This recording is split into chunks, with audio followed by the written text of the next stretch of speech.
오늘 봉독할 하나님의 말씀은 에베소서 4장 8절에서 15절까지 봉독하겠습니다. 우리 스크린을 보면서 함께 합독하겠습니다.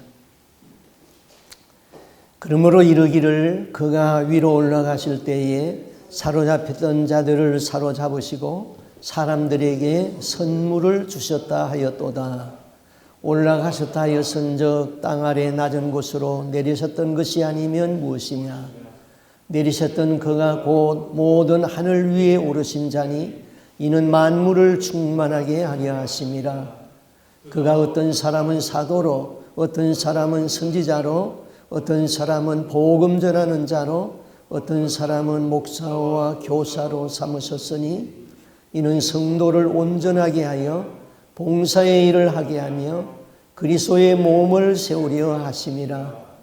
우리가 다 하나님의 아들을 믿는 것과 아는 일에 하나가 되어 온전한 사람을 이루어 그리스도의 장성한 분량이 충만한 데까지 이르리니 이는 우리가 이제부터 어린 나이가 되지 아니하여 사람의 속임수와 간사한 유혹에 빠져 온갖 교훈의 풍조에 밀려 요동하지 않게 하려 함이라. 오직 사랑 안에서 참된 것을 하여 범사에 그에게까지 자랄지라. 그는 머리니 곧 그리스도라. 아멘. 우리 신약의 교회는 그 사도들과 선지자들의 터 위에 세우심을 받았다. 그렇게 성경은 말씀하고 있습니다. 우리가 이 신약 성경을 그 정경으로 채택할 적에, 그 성경으로 채택할 적에 어떤 기준에서 그것을 성경으로 택하였는가? 그 기준은 이 기록이 사도들에 의하여서 기록되어졌거나 또 사도의 지도하에서 쓰여졌다는 확정이 있을 적에 이것을 신약 성경으로 채택을 했던 것입니다. 오늘날 교회에 목사는 있어도 이 사도직은 없습니다.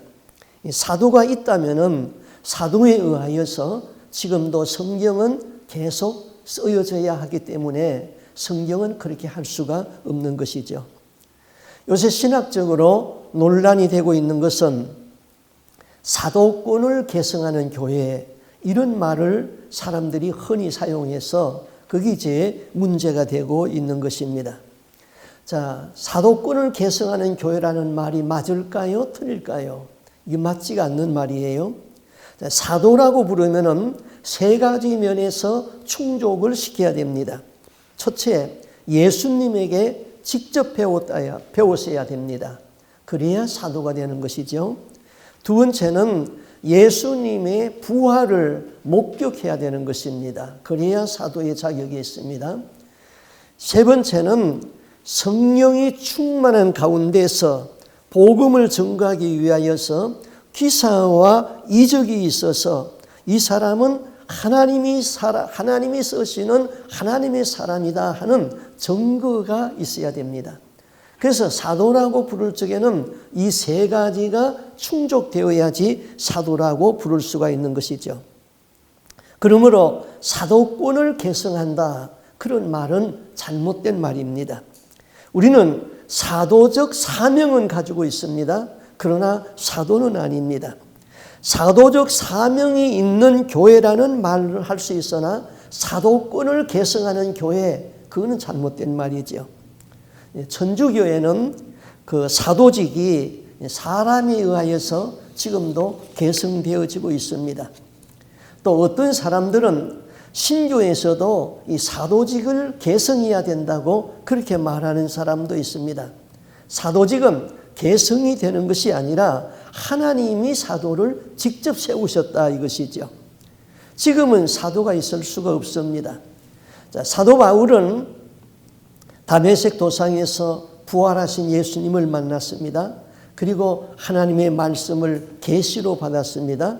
하나님의 비밀의 계시가 전달되었던 것입니다. 그래서 그를 사도라고 우리는 부르는 것입니다. 그런데 예수님이 교회에 두신 직책들 중에 오늘 성경에 보면은 11절에 5가지 직분을 언급했어요. 그가 혹은 사도로, 혹은 선지자로, 혹은 복음 전하는 자로, 혹은 목사와 교사를 주었으니. 자, 사도, 선지자, 복음 전하는 자, 목사, 교사를 주었다. 그런데 이 중에 오늘날 교회에 남아있는 직분은 목사와 교사만 남아있습니다. 교회 안에 여러 가지 직책과 기능을 주신 분은 주님이시죠. 직분을 이 맡은 자는 주장하는 자세를 하지 말고 오직 양무리의 본이 되라, 그렇게 말했습니다. 그래서 이 직분이라는 것은 탐을 내도 안 되는 것이고, 직분을 가지고 우울감을 가지도 안 되고, 직분을 가지고 다른 사람을 멸시해도 안 되는 것입니다. 그래서 교회에는 목사와 교사라는 이 직분이 있고 다른 직분은 지금 없습니다. 물론 뭐 집사 직분, 권사 직분 이런 것도 있지만은 그 주님이 말씀한 성경에서 목사와 교사, 집사 뭐 이런 거 있지요.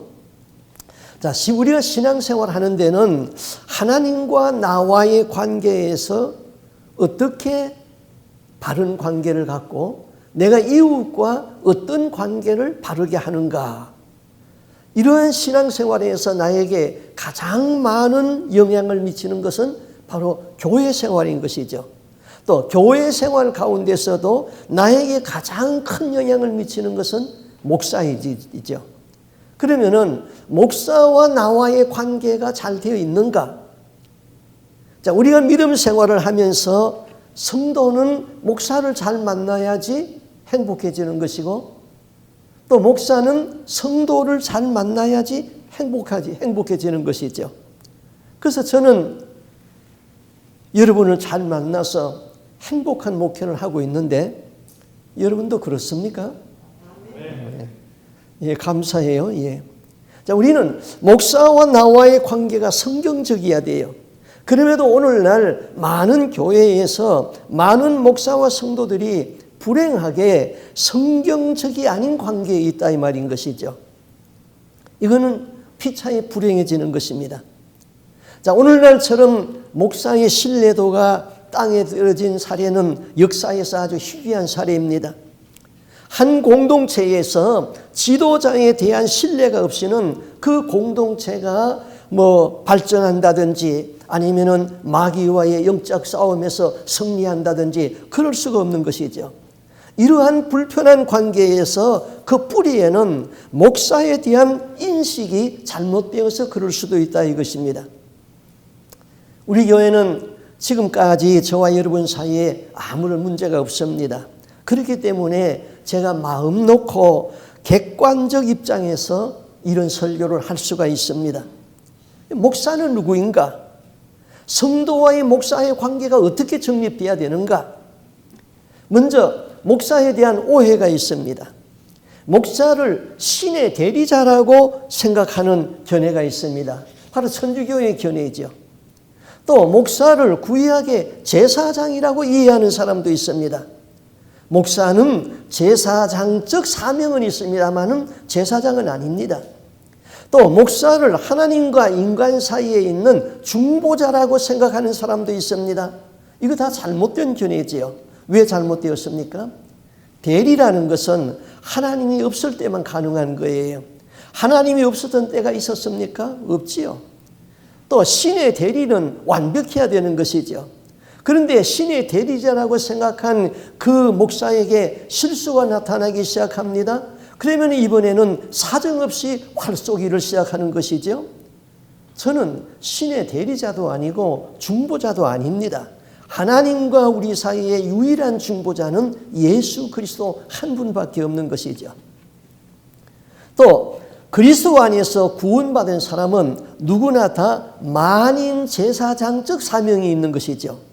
만인 제사장, 이것은 종교개혁에 아주 중요한 이슈였거든요. 사도 베드로는 우리를 왕같은 제사장이라고 했습니다. 우리는 예수님을 통하여서 누구나 직접 하나님께 나갈 수가 있습니다. 뭐 신부를 통해서 나가는 것도 아니고 교회의 목사를 통해서 나가는 것도 아니고 우리가 예수 그리스도의 이름으로 직접 하나님 앞에 나가는 특권이 있죠. 그래서 왕 같은 제사장이다 그런 말을 합니다.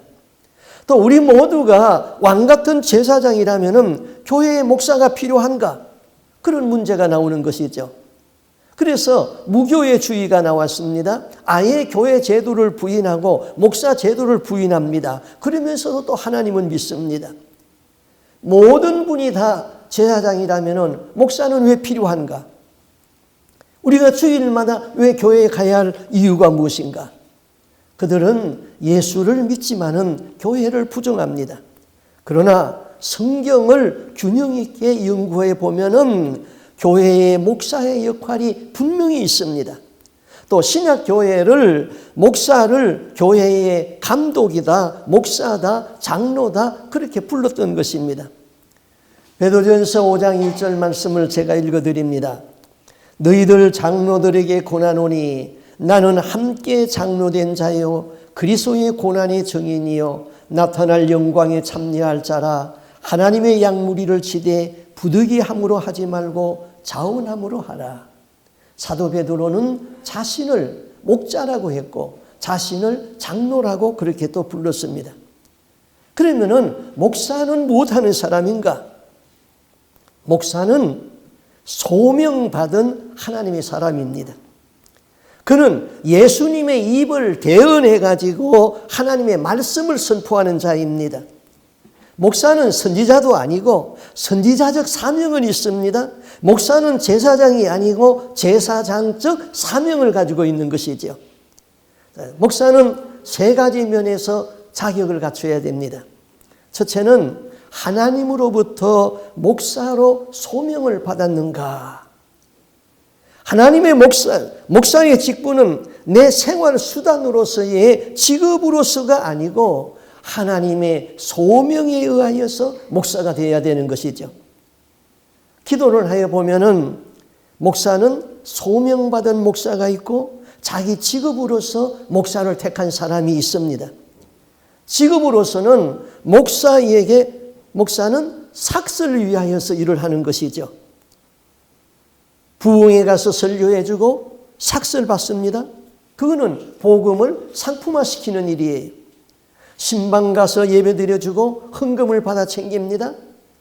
장례 예배 드려주고 수고비를 받습니다. 삭슬을 위하여서 일하는 목사를 우리는 사꾼 목자라고 그럽니다. 목사는 교회에서 주는 사례비 외에 다른 것을 챙기면 안 되는 것이죠. 또 잘못된 교회에서는 오늘날 목사에게 또 전도사들에게 시간당 페이를 줍니다.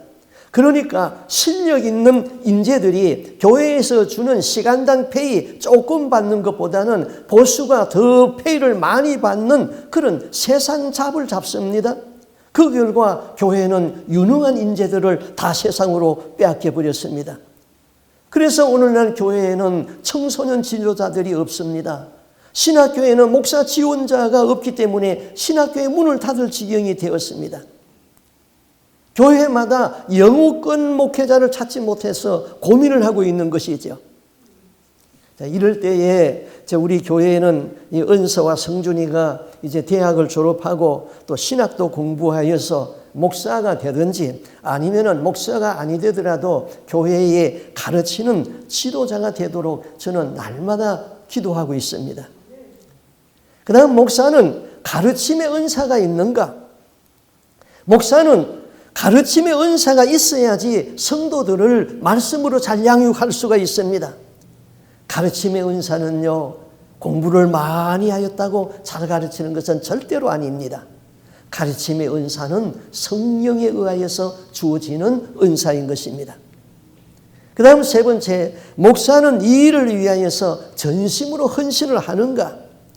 성도가 몇 명 안 되고 또 교회 재정이 모자라면 목사는 사례비를 해결하지 못할 때가 있죠. 그래서 스스로 일을 하면서 목회하는 그런 자비량 목회도 할 수가 있습니다. 그러나 분명히 그렇게 되면 영성이 약해집니다. 성도들의 영혼을 위하여서 늘 품고 기도할 수 있는 시간이 없습니다. 결국에는 어떻게 됩니까?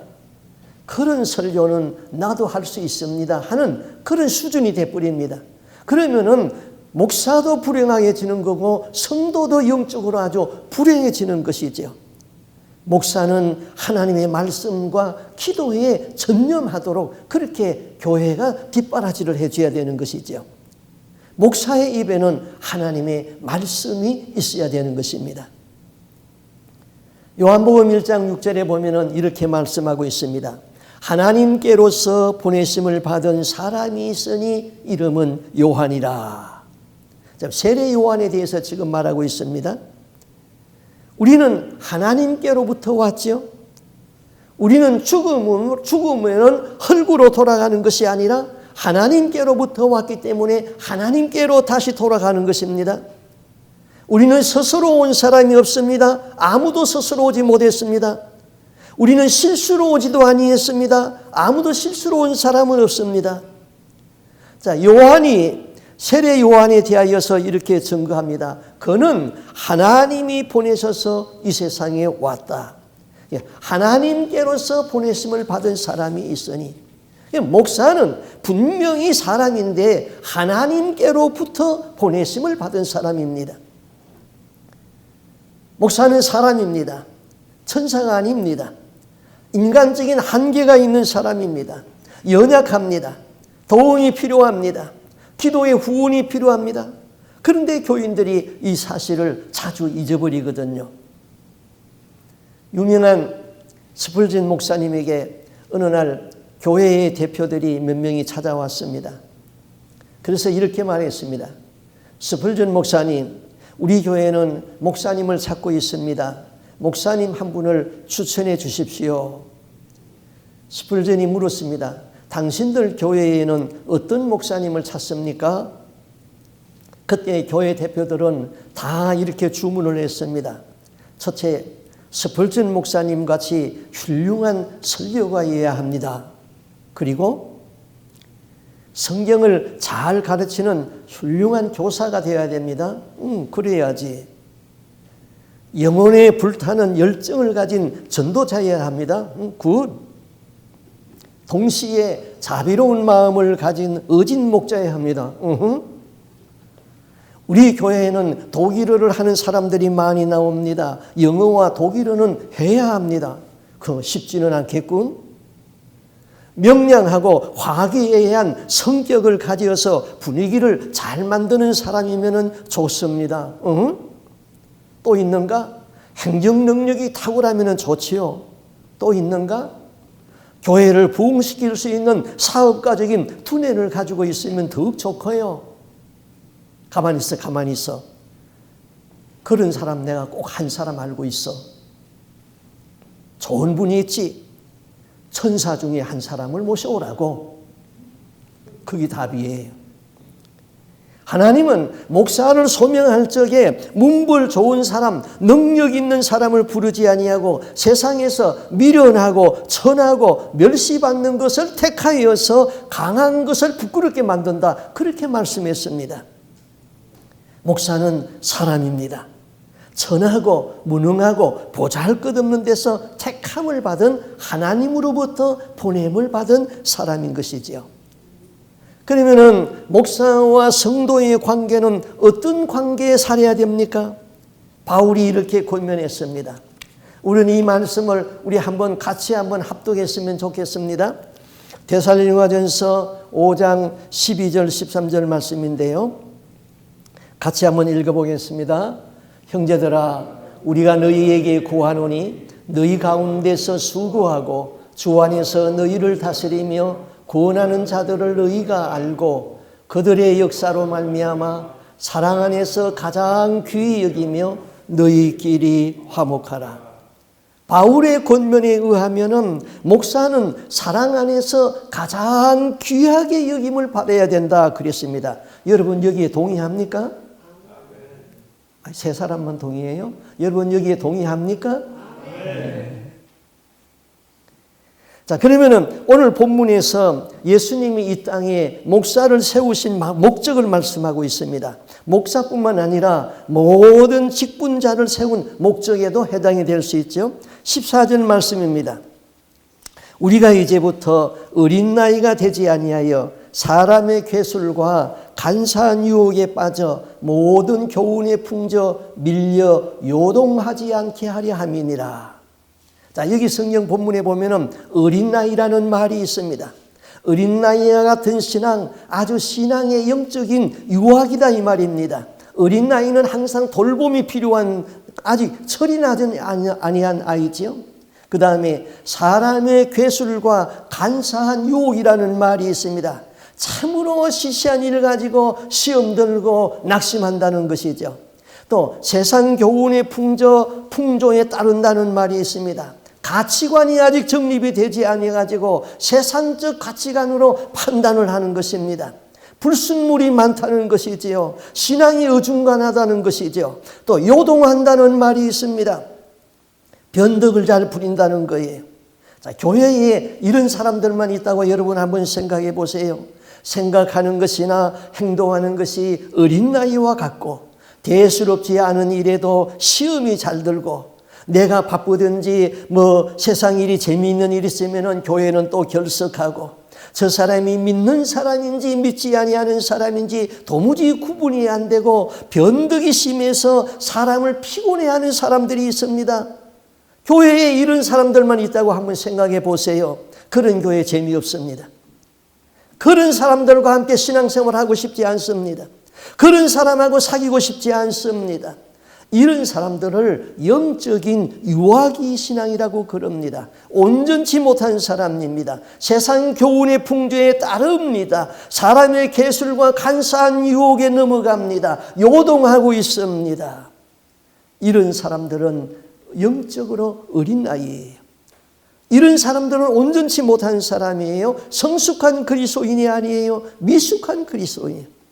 그러나 이와 또 반대로 우리가 추구하는 그리스도인의 상이 있습니다. 13절 말씀이 우리가 다 하나님의 아들을 믿는 것과 아는 일에 하나가 되어 온전한 사람을 이루어 그리스도의 장성한 분량이 충만한 데까지 이르리니 내가 예수 그리스도를 아는 지식이 충만하고 또한 예수 그리스도를 바로 아는 믿음이 있고 내가 아는 것과 내가 믿는 것이 하나가 되어서 행하는 사람, 모든 면에 그리스도를 닮은 사람, 온전한 그리스도인입니다. 우리는 이러한 신앙의 사람이 되기를 추구하는 것입니다. 먼저는 지도자인 목사가 그렇게 되어야 되겠지요. 여러분, 목사라는 직업이 참 어려워요. 위선이 많아요. 그래서 저도 이 위선의 죄에 대하여서 많이 회개하는데 그게 참 어려워요. 자기는 못하지만은 성도들에게 바로 가르쳐야 되거든요. 그래서 목사는 위선이 많은 거예요. 내가 못한다고 성도들에게 안 가르치면 안 되는 거거든요. 나는 못해도 가르쳐야 되거든요. 그래서 어느 목사님 사모님이 주일날 강단에 이불을 싸가지고 이불 보따리를 들고 올라오면서 이렇게 말을 했대요. 여보, 이제부터 우리 강단에서 살아봅시다. 당신이 틀림없이 강단에서는 성자요. 그리고 강단으로 올라왔대요. 자, 목사는 이 위선이 없어야 되는데 내가 아는 것과 내가 믿는 것과 내가 행하는 것이 하나가 돼야 되는데 그게 그렇게 쉬운 일이 아니다 이 말입니다. 그래서 야고보는 너희는 많이 선생이 되지 말라 그랬습니다. 이제부터 어린 나이가 되지 아니하고, 이 말은 우리가 어린 나이 신앙에서 출발했다는 거예요. 예수 처음 믿을 때에 다 영적인 유아기가 있었잖아요. 처음부터 장성한 그리스도인은 없었어요. 그러면은 어떻게 이렇게 오늘날까지 성장해 왔습니까? 나를 양육하는 목사가 있었고 교사가 있었다는 거예요. 여러분은 지금까지 신앙생활을 하면서 먼저 여러분에게 신앙을 넣어준 교사가 있었습니다. 부모가 좋은 교사이면 더없이 좋지요. 친구도 있었고 신앙의 선배도 있었습니다. 또 많은 목사님들을 만났습니다. 목사와 교사는 무엇을 가르치는 사람입니까? 목사는 하나님의 말씀을 가르치고 본을 보여주는 사람입니다. 바울이 에베소 교회 장로들을 불러놓고 마지막으로 그들에게 부탁하는 말씀이 있었습니다. 사도행전에 기록되어진 말씀입니다. 바울은 에베소 교회에 앞으로 악한 이리가 들어와 가지고 시험하여서 너희들의 신앙을 무너뜨린다는 것을 바라보고 있었습니다. 미리 알고 있었습니다. 그래서 에베소 교회 장로들을 불러놓고 마지막 이런 부탁을 합니다. 사도행전 20장 32절이죠. 지금 내가 너희를 주와 및 그 은혜의 말씀께 부탁하노니 그 말씀이 너희를 능히 든든히 세우사 거룩히 하심을 입은 모든 자 가운데서 기업이 있게 하시리라. 시험을 이기고 신앙을 무너뜨리지 않게 하는 것은 하나님의 말씀이에요. 말씀이 임하면은 깨달음이 있고 회개가 있게 되는 것이죠. 나의 말씀이 믿음의 터 위에 있는 사람은, 내 신앙이 믿음의 터 위에, 말씀의 터 위에 있는 사람은 시험을 이길 수가 있고 성장을 합니다. 어린 나이의 특징은 바람에 파도치는 물결처럼 그렇게 되죠. 말씀이 없는 사람은 어린 나이의 신앙 수준을 벗어날 수가 없는 거예요. 어린 나이는 가치 판단이 되지 않았습니다. 그러니까 사탕 하나에도 받고 있는 것이죠. 어린아이는 금방 좋아가지고 웃다가 금방 또 웁니다. 자제력이 아주 부족합니다. 변덕스럽습니다. 예수님은 여러분이 성숙한 하나님의 사람이 되기를 원합니다. 그래서 한 사람을 너희 가운데 선물로 보냈다 그랬습니다. 그 한 사람이 누굽니까? 11절. 그가 혹은 사도로, 혹은 선지자로, 혹은 복음 전하는 자로, 혹은 목사와 교사를 주었으니 그는 예수님이죠. 예수님이 교회 가운데에 목사를 선물로 주었다 이것입니다. 자, 여러분이 선물을 받으면 기분이 좋아야 되죠. 하나님이 저를 여러분 가운데 선물로 주었대요. 선물은 받아서 기분 좋은 것이 선물이에요. 선물을 받아서 기분이 좋으려면 어떻게 해야 돼요? 내용이 좋아야 되겠죠. 제가 아는 어느 여자 목사님 한 분이 있었습니다. 그분이 이런 간증을 했어요. 그분은 공부를 하지 못했어요. 또 여자입니다. 또 정규대학을 졸업하지 못했습니다. 그런데 아주 사랑이 많고 기도를 많이 했어. 하나님이 그에게 그 병 고치는 은사를 주었습니다. 그래서 기도원 원장을 하면서 많은 사람의 병을 고쳤습니다. 그런데 어느 신학교에서 그분의 사명이 너무 귀하고 아름답고 그 은사가 너무 귀하고 좋아서 모 교단의 신학교에서 공부를 하게 했습니다. 그리고 목사 안수를 주게 되었습니다. 그런데 목사 안수를 받으려고 그러니까 그분 남편이 반대를 했어요. 무식한 네가 무슨 목사가 되나? 또 주위에 있는 성도들도 아주 반대를 했어요. 기도원 원장님이 좋습니다.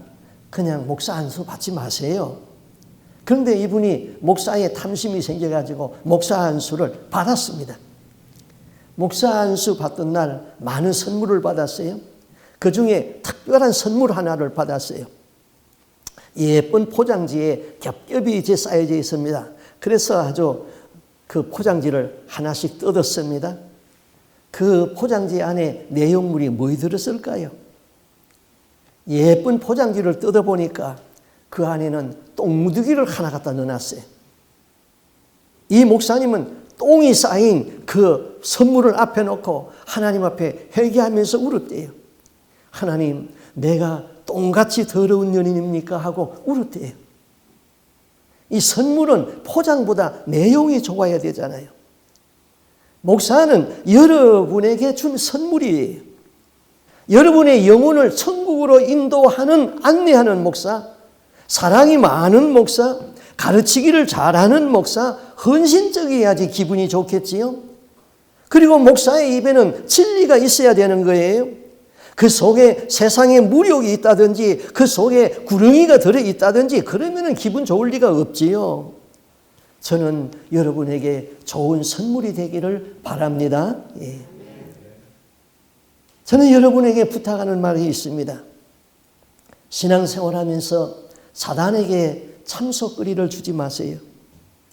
계시록 12장 10절에 보면은 사단은 밤낮 우리를 하나님 앞에 참소한다 그랬습니다. 밤낮 참소하는 자라고 그랬어요. 이 참소라는 말은 고자질한다 말이에요. 고자질. 사단은 하나님을 속일 수가 없어요. 사단은 하나님에게 사실을 고자질하는 겁니다. 하나님은 정의로우신 하나님이십니다. 사단의 참소를 받으면은 하나님은 참소를 받은 그 사람의 죄를 심판해야 되는 것입니다. 죄 지은 사람을 그냥 무조건 덮어줄 수는 없는 것이지요. 하나님은 정의의 하나님이기 때문인 것입니다. 그러므로 우리는 사단에게 참소거리를 주는 신앙을 하면은 안 되는 것이지요. 사단에게 참소거리를 주지 않게 하기 위해서는 세 가지가 필요해요. 첫째는 죄를 짓지 말아야 돼요. 죄를 지으면 사단이 참소해 버립니다. 두 번째는 내가 혹시 약하여서 죄를 지었다면 해가 지기 전에 회개해야 되는 것입니다. 해가 지기 전에 회개하라는 말은 우리에게 보내진 천사가 있는데 나를 리포트하는 천사가 따라다니면서 오늘에 있었던 일을 해가 지기 전에 해가 지면은 하나님 앞에 다 리포트가 됩니다. 리포트가 되면은 회개하기가 힘들어요. 그 해가 지기 전에 리포트가 하기 전에 회개해 버리면은 거기서 끝난다 이것입니다. 그 다음 세 번째는 항상 겸손해야 됩니다. 조금만 교만하고 틈이 있으면은 사탄은 들어와서 우리에게 참소를 하는 것이죠. 오늘날까지 교회에서 관습적으로 하여 온 일이 있는데 아주 주님이 기뻐하지 않는 일이 있습니다. 교회에서 목사님 생일잔치 하지 마세요. 예수님이 생일잔치 받은 일이 없어요. 목사님 생일은 그냥 모르는 듯이 지나가면 되는 거예요. 교회에서 그런 것 하는 것 아니에요. 선물은 받는 것보다 주는 것이 복이 있다 그랬어요. 선물을 받아 챙기기 시작하면은 그것이 어느 날 거름무더기가 되고 그것이 썩기 시작합니다. 그러면은 사탄에게 노출되는 것입니다. 저에게 줄 것이 있다면은 가난한 사람들에게 주세요. 저는 부득이 받은 것은 제가 사용하지 않습니다. 돈으로 받은 것은 다 선교지에 보냅니다. 목사가 신방 가면은 목사에게 돈을 주는 분들이 있습니다. 감사하면은 하나님의 교회에 와가지고 헌금으로 드리면 되는 거예요. 주일날 교회에 와서 신방 감사헌금 드리면 됩니다. 목사는 그런 돈 받아서 사적으로 챙기기 시작하면은 그건 안 되는 것이죠. 죽은 사람을 기념하는 추모 예배 드리지 마세요. 그것은 우상숭배의 죄와 같은 거예요. 또 죽은 자를 산자같이 대하지 마세요. 그것이 우상숭배의 죄인 것입니다. 죽은 시체에게 절을 한다든지 죽은 사람의 영정 앞에서 머리를 숙여서 경배를 한다든지 죽은 자에게 꽃을 보내서 헌화한다든지 다 이런 것은 잘못된 거예요. 그거는 우상에게 드리는 거예요. 무덤 앞에서 기도한다든지 그거 다 우상숭배의 죄인 거예요. 이런 것을 우리가 아지 못하고 관습적으로 해왔기 때문에 이것이 죄가 죄인 줄을 모르는 거예요. 이런 혼합신앙으로 신앙생활하다가 죽어서서 죄가 회개되지 아니하고 지옥에 떨어진다면 그처럼 억울한 일이 어디 있겠어요. 여기 있는 한 목사는 여러분들에게 주어진 선물입니다. 아멘입니까? 아멘. 네. 저는 여러분에게 좋은 선물이 되고 여러분은 저의 면류관이 되어야 됩니다. 1년 365일 기도를 하며 목사를 위해 기도를 하는 그분들은 목사의 능력의 면류관이죠. 여러분이 사업을 잘 일구어서 큰 사업을 하면서도 믿음이 변질되지 않는다면 그분은 거목이요 교회의 기둥 같은 면류관이지요. 가난한 가운데서도 믿음의 색깔이 변질되지 않는다면 그분은 나의 소망의 면류관이지요. 변함없이 주님을 잘 섬기는 충성스러운 분은 하나님을 시원하게 하는 면류관이지요. 하나님의 것을 하나님으로 돌리는 11조를 하는 믿음의 성도들은 금 같은 면류관이지요. 전도에 관심이 있어서 많은 사람을 옳은 대로 돌아오게 한 자는 하늘의 별과 같이 빛나는 면류관이라고 그랬지요. 식당에서 헌신적으로 봉사하는 성도들은 건강의 복을 받을 면류관이지요. 목사는 여러분에게 좋은 선물이 되고 여러분은 목사에게 자랑이 될 만한 면류관이 되셔야 되는 것입니다. 그 다음 목사를 선물로 주신 목적이 있습니다. 왜 목사를 여러분에게 선물로 주었습니까? 12절 말씀이지요. 이는 성도를 온전하게 하며 봉사의 일을 하게 하며 그리스도의 몸을 세우려 함이라. 첫째, 성도를 온전하게 하기 위해서. 우리 성도가 온전하여진다는 것, 이 온전이라는 것은 성숙하다 그런 뜻이에요.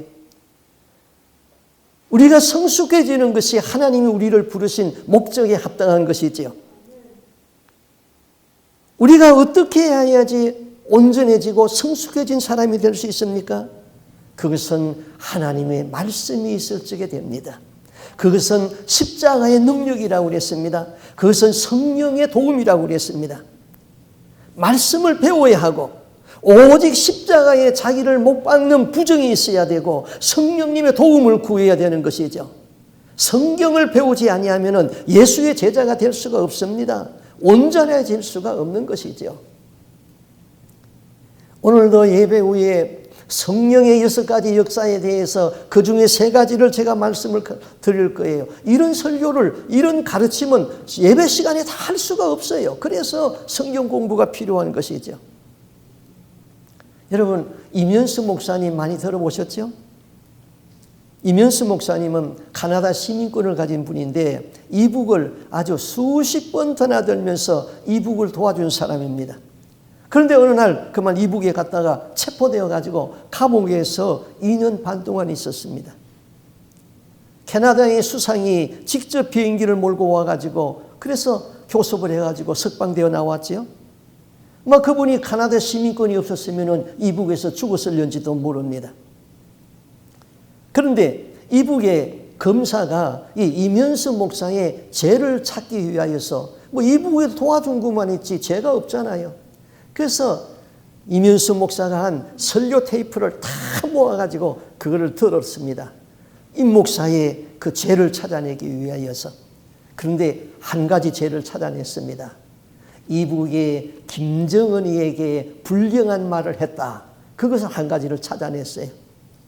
그런데 문제는 뭘까요?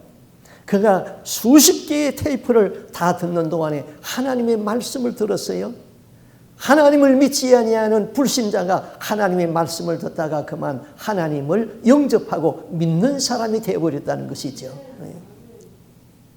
성경을 읽으면 회개가 일어나게 되어 있어요. 성경을 읽으면 시험을 이길 수가 있어요. 성경을 읽으면 예수님과 친밀해질 수가 있는 것이죠. 말씀을 가까이 해야 되는 것이죠. 여러분, 말씀을 가까이 하지 아니하고 기도하지 아니하는 사람, 정말 여러분이 구원받을 수 있을까? 저는 늘 걱정이 됩니다. 나의 한 가지 유일한 큰 소망은 나와 함께 신앙생활하는 사람들이 한 사람도 구원에서 나고됨이 없이 다 천국 가기를 원하여서 나는 여러분들의 이름을 아침 저녁으로 부르면서 하나님 앞에 중보기도하고 있습니다. 그 기도의 응답대로 사시고 우리가 천국에 다 들어가서 구원에 낙오되는 사람은 한 사람도 없어야 될 줄로 믿습니다. 아멘. 그 다음 2번째, 여러분은 배우는 대로 봉사를 해야 됩니다. 이 세상의 모든 사람들은 봉사받기를 원합니다. 대접받기를 원합니다. 그러나 우리 그리스도인들은 봉사를 받기보다는 봉사하고 섬기는 사람들이지요. 예수님이 우리에게 이렇게 가르쳐 주었습니다. 너희가 남에게 대접을 받고자 하는 대로 너희가 먼저 남을 대접하라. 이 말씀은 내가 남에게 대접받기를 바라서 내가 먼저 남을 대접하라는 그런 말씀이 아닙니다. 저 사람이 나에게 친절해 주었으면 좋겠다, 그런 마음이 있으면 내가 먼저 친절을 베푸라는 것입니다. 저 사람이 나에게 이렇게 해주기를 바란다, 그런 마음이 있다면 내가 먼저 가서 하라는 것이지요. 예수님이 이 세상에 오셔서 이렇게 말했잖아요. 인자에 온 것은 섬김을 받으려 함이 아니요 도리어 섬기려 하고 자기 목숨을 많은 사람의 대속물로 주려 함이니라. 예수 그리스도는 근본이 하나님이십니다. 하나님의 본체이시나 하나님과 동등됨으로 여기지 아니하시고 자기를 낮추어서 종의 모습으로 이 땅에 사람의 몸을 입고 오셨습니다. 역사의 원리라는 것은 대접받아서 승리하는 것이 아닙니다. 저 사람을 굴복시키고 짓밟아서 승리하는 것이 아니죠. 내가 희생하고 내가 봉사하고 섬김으로 승리하는 것이죠. 여러분, 인생 노년이 되면은 부부에서 주권이 남편에게 있습니까? 아내에게 있습니까? 모든 남편들은 인생의 노년에는 음초시야에서 벌벌 떨 수밖에 없습니다. 왜 그럴까요? 우리나라의 모든 여자들은 젊어서부터 섬김과 봉사와 희생으로 남편을 섬겨왔습니다. 그러므로 노년에는 그들이 남편을 정복하고 남편들은 음초시야에서 눈치를 봐야 하는 것이죠. 여러분, 우리 옛말에 이런 말이 있잖아요. 미인소박이라는 말이 있어요. 왜 그렇습니까? 미인들은 제 얼굴값 하느라고 남편에게 희생과 봉사를 하지 않습니다. 자기 얼굴만 다듬고 있습니다. 그러다가 소박당한다는 것이죠. 그런데 미인소박이라는 말이 있어도 호박소박이라는 말은 없어요. 그런데 여기 있는 분들은 어쩌면 그렇게 미인은 한 사람도 없고 호박들만 앉아 있습니까? 그러므로 여러분의 남편은 여러분에게 봉사와 섬김을 받고 정복당할 줄로 믿습니다. 우리가 예수 믿는 것은 가정에서 봉사하고 자녀에게 희생하고 이웃을 섬기고 교회를 섬기기 위해서 있습니다. 목사는 여러분들에게 예수님을 닮아서 어떻게 하나님을 섬기고 가정을 섬기고 이웃에 봉사하는가, 그것을 가르치는 사람입니다. 그래서 그리스도의 장성한 분량에 이르도록 하는 것입니다. 그 다음 세 번째, 그리스도의 몸, 교회를 든든히 세우기 위하여서 목사를 선물로 주었다 그랬습니다. 이는 성도를 온전하게 하며 봉사의 일을 하게 하며 그리스도의 몸을 세우려 함이라. 봉사의 일을 통하여서 그리스도의 몸을 세우는 것입니다. 자기 자신을 세우는 것이 아닙니다. 교회는 여러분이 교회인 것입니다. 교회는 그리스도의 피로 구속받은, 세상에서 부름을 받은 한 사람 한 사람이 구별된 사람들이 교회인 것입니다. 그래서 교회의 머리는 그리스도인 것이죠.